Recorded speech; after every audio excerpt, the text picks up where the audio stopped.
Hello friends, कैसे हैं आप सब। तो जैसा कि आपको टाइटल से मालूम ही होगा कि आज मैं आपको स्पाइडर प्लांट को कैसे एक पॉट से दूसरे पॉट में शिफ्ट करना है। जैसे कि आप देख पा रहे हैं, ये नर्सरी से लाया हुआ है, तो इसको इससे निकाल के आज हम पॉट में शिफ्ट करेंगे। इसके लिए ये मैंने कुछ 8 इंच का पॉट है या 6 इंच का पॉट होगा शायद। ये 6 इंच का पॉट है जो कि मैंने लिया हुआ है और इसमें होल करके इसको रेडी कर लिया है हमने। तो इसमें मैं आपको इसको ट्रांसफ़र करके दिखाऊंगी और इसके साथ ही हम एक स्पाइडर प्लांट से ढेरों स्पाइडर प्लांट कैसे बनाएं। तो इस आगे देखते हैं कि किस तरह से इस काम को हम करेंगे और किस तरह एक प्लांट से ढेरों प्लांट हम बनाएंगे। तो इसके लिए सबसे पहले आप मेरे चैनल को सब्सक्राइब कर लीजिए और वीडियो आपको पसंद आएगा तो लाइक कीजिए, लाइक करना बिल्कुल ना भूलें। और आपके लिए अगर ये वीडियो हेल्पफुल है तो इसको शेयर भी प्लीज़ कीजिए। तो आगे वीडियो में बढ़ते हैं और सबसे पहले इसके लिए हम क्या करेंगे, हम इसकी मिट्टी रेडी करेंगे। तो जैसे कि आप देख रहे हैं, हमने ढेर सारी मिट्टी फैला रखी है। तो ये जो मिट्टी है इसको हमने छान के रेडी कर लिया है। ये मेरी जो मिट्टी है पहले से यूज़ की हुई मिट्टी है।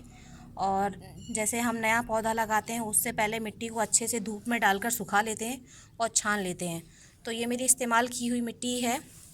और जैसे कि आप देख पा रहे हैं कि इसमें 3 भाग मिट्टी का हम लेंगे और 1 भाग खाद का लेंगे। और इस खाद में हमने और भी चीज़ें मिलाई हुई हैं। मैं गोबर की खाद या वर्मी कंपोस्ट इस्तेमाल करती हूँ, जो कि पौधों के लिए बहुत ही अच्छी और ऑर्गेनिक खाद है।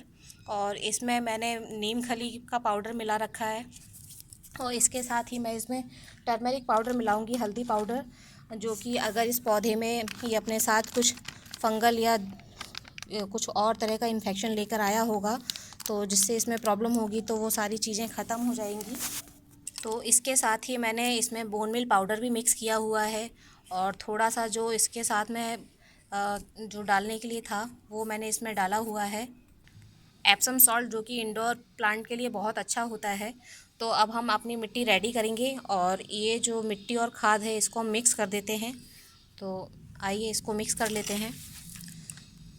तो प्रॉपर तरीके से पहले मिट्टी और खाद को आपस में मिक्स करेंगे और मिक्स करने के बाद में इसको हम अपने पॉट में डाल देंगे। और पॉट में जैसे कि आपको मैंने बताया है कि मिट्टी जब भी डालें उससे पहले अपने पॉट को रेडी करें। पॉट को रेडी करने से मतलब है कि उसमें ड्रेनेज का प्रॉपर इंतज़ाम करें और ड्रेनेज अच्छा होल होने से जो वाटर होगा वो उसमें रुकेगा नहीं। और जब पानी रुकेगा नहीं तो आपका पौधा जो पानी की वजह से जड़ें ख़राब हो जाती हैं या पौधा ख़राब हो जाता है, उस तरह की कोई समस्या आपको देखने को नहीं मिलेगी। और फ्रेंड्स, जैसे कि आप देख पा रहे हैं कि इसमें देखिए प्रॉपर ड्रेनेज किया हुआ है मैंने, इसमें एक अच्छा सा होल बनाया हुआ है। और ये देखिए, ये एक अच्छा सा होल इसमें रेडी किया हुआ है। और इसके अंदर इस तरह का कोई पत्थर है या आपके पास में कोई पुराना दिया पड़ा हुआ है, आप उसका इस्तेमाल कीजिए और उसको इसके ऊपर रख दीजिए। बिकॉज़ ड्रेन होल होने के बाद में भी क्या होता है, जो मिट्टी होती है वो इस छेद को फिल कर देती है। जो एक्स्ट्रा वाटर होता है, जो एक्स्ट्रा पानी, वो बाहर नहीं निकल पाता है। तो आप एक पत्थर इसके ऊपर रख देंगे तो इससे क्या होगा, ये छेद बंद नहीं होगा और इसमें से जो एक्स्ट्रा पानी होगा वो बाहर निकलता रहेगा। अब इसके बाद हम इसमें अपनी खाद मिली हुई जो मिट्टी है वो डाल देंगे। और खाद का जैसा रेशियो मैंने आपको बताया था कि 3 भाग मिट्टी और 1 भाग आपको खाद लेनी है। और अगर आपकी मिट्टी, जैसे कि मेरी मिट्टी जो है थोड़ी सी रेतीली है, इसलिए मैंने इसमें रेत का इस्तेमाल नहीं किया हुआ है। और लेकिन अगर आपकी मिट्टी चिकनी मिट्टी है या बारीक मिट्टी है तो आप उसमें रेत का इस्तेमाल ज़रूर कीजिएगा। जैसे कि हमने 3 भाग लिया हुआ था और 1 भाग खाद का लिया है, तो उसी में हम क्या करेंगे, हम 1 से 2 मुट्ठी रेत मिला देंगे। उससे क्या होगा कि जो पानी है वो ठहरेगा नहीं और मिट्टी इकट्ठी होकर सख्त नहीं होगी। तो जो पेड़ होगा, जो हमारा पौधा होगा, उसको प्रॉपर ऑक्सीजन मिलेगी और वो ख़राब नहीं होगा। तो उसमें रेत ज़रूर डालिएगा। और अगर आपके पास में गोबर की खाद नहीं है तो आप वर्मी कंपोस्ट इस्तेमाल कर सकते हैं, वो आसानी से मिल जाती है। तो अगर आपको गोबर की खाद नहीं मिल पा रही है तो आप वर्मी कंपोस्ट इस्तेमाल कीजिए। दोनों ही खाद पौधे के लिए बहुत अच्छी हैं और ऑर्गेनिक भी हैं। अब हम धीरे धीरे करके अपने पॉट में मिट्टी को डाल देंगे। जैसा कि आपने देखा, हमने अपने होल को कवर कर दिया था पत्थर से। अब हम डालेंगे और करीब, जैसे कि ये हमारा पॉट है, हम इसको यहाँ तक भरेंगे और बाकी का हम खाली छोड़ देंगे। अब जैसे कि आपने देखा, हमने इसमें 2 मुट्ठी के करीब, 2 मुट्ठी बोले तो 2, इतना हमने इस लेवल तक अपने पॉट को फिल कर लिया है। इसके बाद हम अब इसमें अपने पॉट को रख कर देखेंगे जो हमारा पौधा है कि वो कितना गहराई तक जाएगा। उसके बाद हम मिट्टी को डालेंगे। जैसे कि ये रहा हमारा पौधा। फ्रेंड्स, जैसे कि आप देख पा रहे हैं कि जो ये ग्रो बैग है, तो ये ग्रो बैग सही नहीं है। इस ग्रो बैग से हमें पौधे को निकालना है और इसकी रूट्स नीचे तक निकल आई हैं। तो ये मुझे पौधा बहुत हेल्दी लगा, इसलिए मैंने इसको परचेज़ किया। नहीं तो आप जब भी पौधा इस तरह से परचेज़ करेंगे नर्सरी से, तो आपको इस बात का ध्यान रखना है कि पौधा जिस ग्रो बैग में लगा है वो ग्रो बैग भी अच्छा हो। बिकॉज़ जब ग्रो बैग अच्छा होगा तो पौधा भी हेल्दी रहेगा। जैसे कि आप इसमें से देख पा रहे हैं, इसमें से जड़ें निकल रही हैं और ये जो ग्रो बैग है ये फटा हुआ भी है। तो अगर आपका ग्रो बैग सही है तो आप इसमें से आसानी से अपने पौधे को निकाल के उस ग्रो बैग को रीयूज़ भी कर सकते हैं। लेकिन ये पहले से ही फटा हुआ है और इसमें नीचे से भी जड़ें निकल आई हैं, तो इसके लिए हमें इसको फाड़ना पड़ेगा और इसको फाड़ने के बाद ही हम अपने पौधे को इसमें से निकाल पाएंगे। तो इसको हम फाड़ते हैं हाथों की मदद से, हमें आसानी से, क्योंकि ये प्लास्टिक हाथ से आसानी से फट जाएगा। देखिए, तो हम इसको फाड़ देते हैं। ये देखिए, आप देखिए इसकी जड़ें कितनी शानदार हैं और कितने अच्छे तरीके से बनी हुई हैं। ये देखिए, इसकी जो जड़ें हैं, इसी को हम रूट बाउंड होना बोलते हैं। जब किसी पौधे में इस तरह से हो जाता है, जैसे आपका गमले के अंदर कभी ऐसा हो जाता है, तो हमारा पौधा जो है वो ग्रोथ लेना बंद कर देता है और वो उतना ही होकर रह जाता है। तो ऐसी कंडीशन पे, ऐसी स्टेज पे हमें पौधे को रिपोर्ट करना होता है। अब हमें आराम आराम से और बहुत पेशेंस के साथ में इस पौधे को इस मिट्टी से छुड़ाना है। उसके बाद ही हम अपने पौधे को इस पॉट में रिपोर्ट करेंगे। तो हम इसको धीरे धीरे अपने हाथों की मदद से इसको हिला हिला के इसकी मिट्टी को निकालने की कोशिश करेंगे। धीरे धीरे से अपने पौधे को हिलाते हुए और हमें इसकी ये जो रूट्स हैं इसको मिट्टी से छुड़ाना है। मिट्टी से छुड़ाने के बाद ही देखिए आप, जैसे कि धीरे धीरे इसकी मिट्टी अलग हो रही है, बहुत ही धीरे से। बिकॉज़ इसकी जो मिट्टी है वो भुरभुरी है। अगर आपके पौधे की मिट्टी चिकनी होगी तो आपको उसकी जड़ों को छुटाने के लिए आपको उसको गीला करना रहेगा। थोड़ी देर के लिए उसको पानी में डाल के रख दीजिएगा, वो खुद ब खुद गीला हो जाएगा और उसकी जड़ें उसमें से आसानी से निकल आएंगी। जैसे कि आप देख पा रहे हैं, इसकी जो मिट्टी है बहुत ही भुरभुरी सी है, तो इसको मैं आसानी से निकाल सकती हूँ, इसीलिए इस तरह से निकाल रही हूँ और इससे मेरा पौधा ख़राब नहीं होगा। ये देखिए, इसकी मिट्टी जो है वो भुरभुरी है, चिकनी मिट्टी नहीं है, इसमें काली मिट्टी का इस्तेमाल नहीं हुआ है। तो फ्रेंड्स, इसको हिला हिला के हमने इसकी जो मिट्टी है वो निकाल दी है। और इसमें जैसे कि मैंने जो देखा है, इसमें मिट्टी कम और जड़ें ज़्यादा हैं।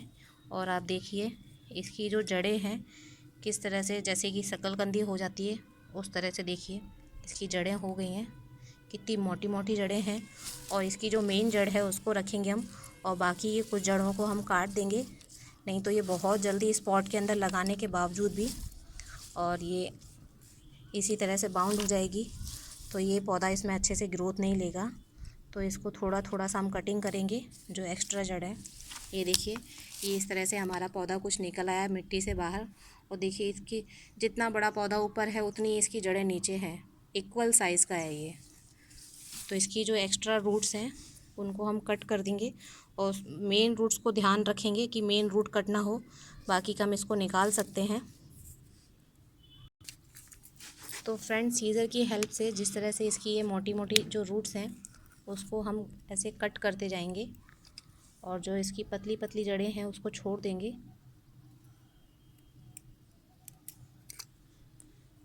और मैं आपको बताऊंगी कि मैं इसकी जड़ को इस तरह से जो कट कर रही हूँ और इसके बावजूद भी इसके पौधे को कुछ नुकसान क्यों नहीं होगा। तो वीडियो में आगे लास्ट तक वीडियो को देखिए, जिससे आपको पता चलेगा कि इसकी जड़ें अगर मैं इस तरह से कट भी कर रही हूँ तो भी ये पौधा अच्छे से हेल्दी कैसे बना रहेगा। ये देखिए, मैं इस तरह से जो इसकी एक्स्ट्रा रूट्स हैं उनको निकालती जा रही हूँ, क्योंकि इसमें बहुत ज़्यादा रूट्स हो गई हैं। कुछ इस तरह से हमने अपने पौधे की जो रूट्स थी उसको हमने कट करके बिल्कुल छोटा कर दिया है। और ये देखिए, इसकी बहुत सारी रूट्स जो हैं वो मैंने निकाल दी हैं।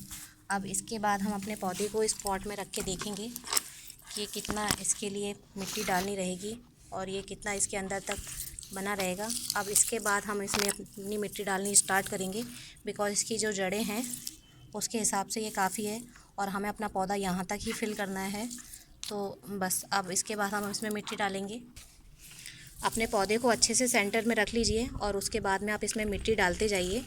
और अगर किसी की हेल्प ले सकते हैं तो किसी की हेल्प ले लीजिए, बिकॉज़ एक अकेले के वजह से पौधा सेंटर में नहीं रह पाएगा और मिट्टी डालते नहीं बनेगा।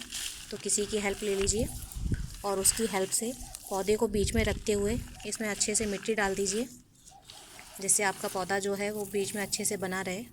देखिए कुछ इस तरह से मैंने अपने पौधे को पकड़ लिया है। अब इसके बाद हम इसमें मिट्टी डालेंगे और इससे क्या होगा, ये पौधा हमारा जो है सेंटर में बना रहेगा। और जब ये पौधा बीचों बीच में होगा तो देखने में बहुत सुंदर भी लगेगा, क्योंकि आप देखिए इसकी जो इतनी बड़ी बड़ी जो लीव्स हैं ये फैली हुई हैं, इसकी वजह से पौधा बहुत अच्छा लगेगा। अब हम इसमें 1 से करीब 2 चम्मच के करीब हल्दी पाउडर डाल देंगे, जिससे कुछ बैक्टीरियल इन्फेक्शन होगा पौधे में तो वो ख़त्म हो जाएगा। और इसको डालने के बाद अच्छे से मिट्टी में मिक्स कर दीजिए, कुछ इस तरह से। ये देखिए,